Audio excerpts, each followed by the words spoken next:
Okay guys, we have another video here on the vile scum roaming the streets of this country, yet again thanks to successive governments from both sides of the political spectrum.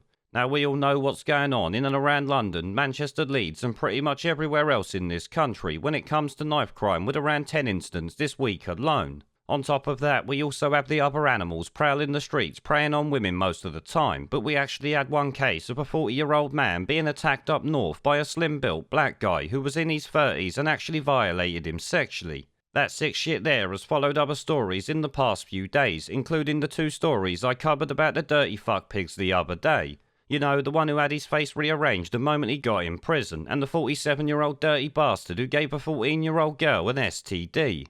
But of course, being this clown country, it does not end there. We had a teenage girl in Manchester raped and assaulted by another low-life fuckpig. A dirty fuckpig from South London was arrested for abducting and sexually assaulting a young girl in Welling, along with 3 masked men roaming the streets of London in a van trying to kidnap kids off the street. Of course, there are many other stories like these, but these are the ones I remember off the top of my head as I'm recording this video now. Either way though, it shows the absolute shit state of this country that we live in, and as I said, it's no thanks to the politicians, both past and present. But today we literally have another scumbag being reported by The Sun. His name is Abdallah Baballah or some bullshit like this. You can just call him Dirty Rapist Fuckpig for all I care. Because as it stands, he's up in court facing multiple charges of rape committed over the course of 11 days, where he stalked his victims on London tube and bus networks before grabbing them and threatening to stab them if they fought back. All of these attacks happened in the East London area, which it seems is where he went to college, and likely the last time he was ever near a woman, a little freak. It would certainly explain why he resorted to rape the dirty fucking lowlife. I mean, he even actually tried to say the sex with these girls was consensual, despite him stealing their phones and punching them in the fucking face. It really sounds consensual, don't it?